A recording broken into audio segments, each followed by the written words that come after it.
Alright guys, and I thought I'd just do this quick video just whilst I wait for my game to download. I'm currently downloading Divinity Original Sin, and for those that want to see me play through it, I'm going to be playing through it live today, as well as over the course of this week. Hopefully playing some co-op action if any of my friends pick it up. If not, we'll be playing through blind solo. Hopefully I'll enjoy the game. I know it's got some good reviews, and it's kind of got mixed reviews, so hopefully I'm on the good end of those reviews. Now, what's interesting to me is, for those that don't know, Path of Exile has come out with a sort of endgame update in 3.02. There is a Spectre update, and in December, Harbinger League ends, and out comes a new Challenge League with a new expansion, sort of similar to Atlas of Worlds style, the sort of endgame upgrade, and doesn't need an open beta, doesn't need a beta or anything like that, but it should be a good expansion, which is quite surprising because we've just had an expansion, and what I was expecting was just another Challenge League. So obviously, in the back of my mind, I'm thinking I've leveled up 11 characters to 90 plus. So there's some couple of 2-week races at the end of this league, and I'm not sure I want to go into that and carry on with this league and get burnt out for the next league. As for those that have followed my channel for a little bit, you'll know that typically I play 1 to 2 months of the league, and then the last month of the league I get a little bit burnt out, a little bit bored, and I switch it up and I just decide to, I guess, play different games. This time it's Divinity. Just wanted to speak a little bit on a couple of topics though that I was thinking about. So you've got my longer podcast, which didn't really get any views, so maybe it missed the sub boxes, maybe you didn't enjoy that, but I thought I'd just do another rambling video just whilst I'm on my overlay screen, waiting for this game to download. Divination cards in Path of Exile for me need to be wildly improved. I think the concept is cool, but I think the concept is also somewhat missing. The concept to me as a divination card is it allows a player to target farm a zone. Right, that's the idea.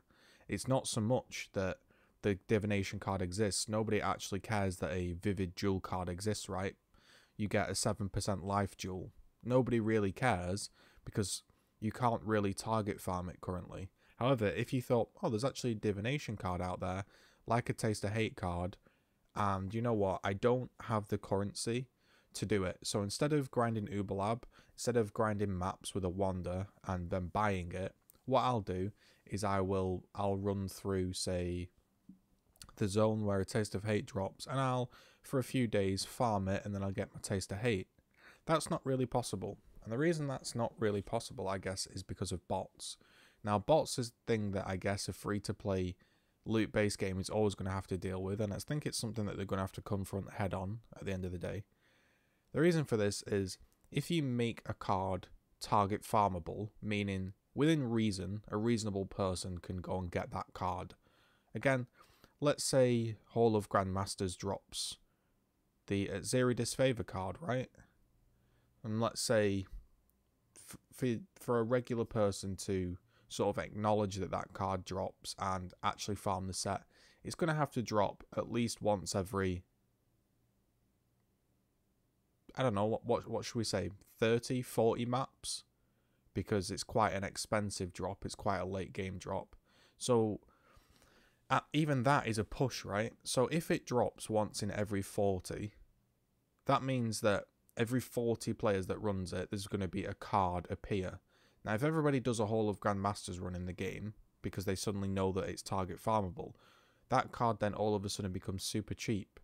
So there's an issue here that if you actually make the card available enough that you can target farm it, you actually go ahead and you completely ruin the item. For example, if there was a card that was for a Shaper's Flask and it dropped every 100 maps inside of coves, the Shaper Flask would be worth nothing because there'd be that many available. So there's a clear issue here that either a bot is going to start farming it or the economy is going to get screwed. Now here's my idea. I like trading, I like the ability to trade, however a divination card should feel somewhat special. A divination card should feel like you worked for it. Now what I would like to see is divination cards made target farmable and not purchasable. I think, although it's drastic, I think it would be a fantastic idea to go ahead and make a divination card not be able to be sold, and then you could actually work towards it. because then they could give reasonable drop rates. I think that if you thought to yourself, you know what, every 50 maps I might get a card, or a 99% chance I'm going to get a card, and I'm going to spend the next 300 maps farming, or say it's a little card, it's a jewel. I actually want a 7% life jewel. I'm going to farm some Ashen Woods, and I'm going to do 10 or 15 maps, and I'll get my jewel.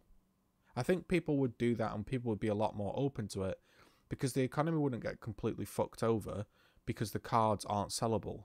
This also leads into some fun aspects, such as divination card boxes, where it used to be when you were in a party, there was more quantity of a divination card, right? If you went into a box with a 5-man party with permanent allocation, effectively each person got their own individual box.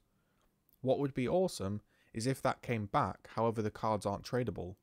And I'm not somebody that's really ever played solo self-found, and I don't recommend, I guess, making the whole game non-tradable, but I feel like divination cards should definitely be non-tradable, and it's the only realistic way I can see them sort of achieving their goal of making a zone target farmable without fucking over the whole game.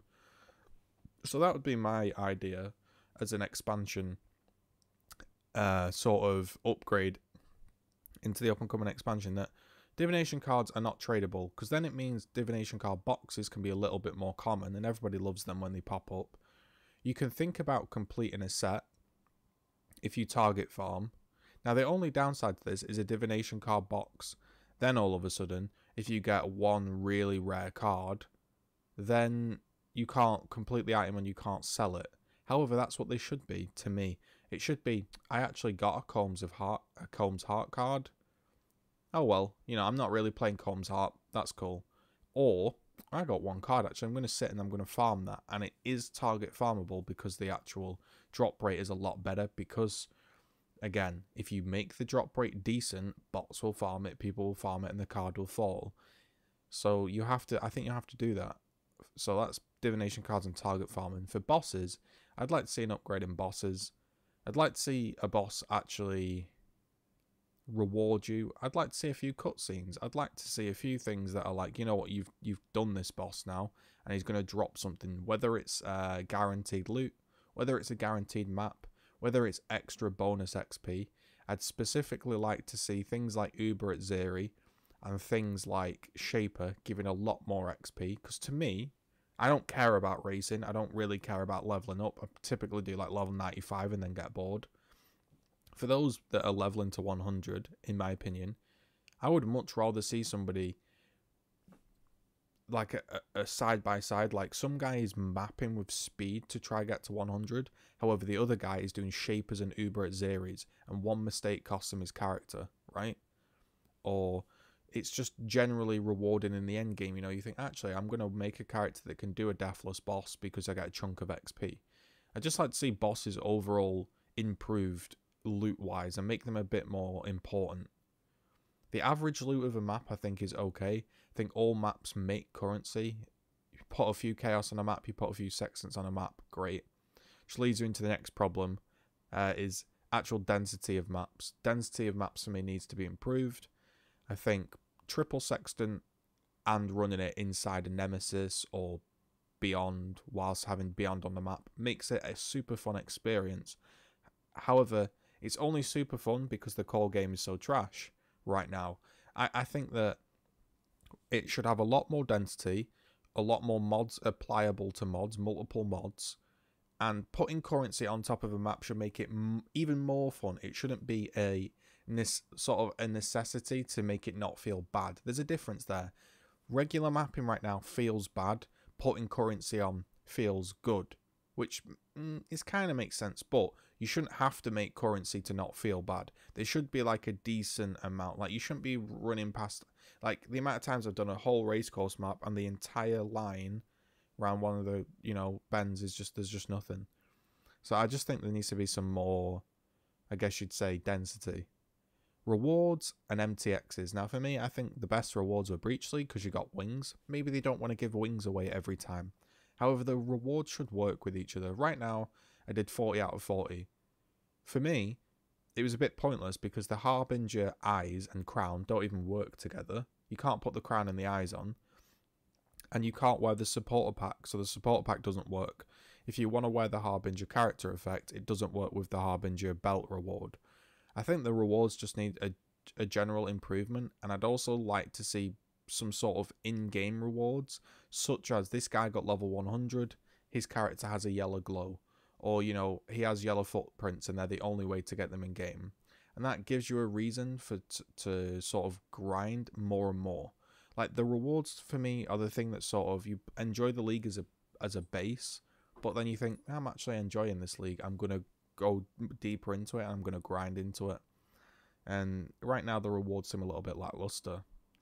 For me, when you're in town, the players don't stand out. You don't look at somebody and think, they've killed Shaper, they've got like this, or, you know, they've completed this class, they've got this pet, or you know, there's nothing that makes a player stand out.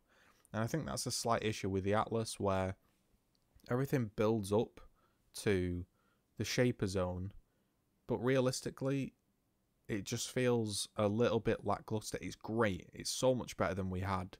However, it feels a little bit lackluster, like you can just sort of skip it all and just put a Shaper set in. What would be nice is if you could only farm Shaper after you've got over, say, 100 Atlas bonus, or after you've only, you know, there should be something that makes progression a little bit slower. And I think that's my final point, is progression for me right now is too quick. I play the game a hell of a lot.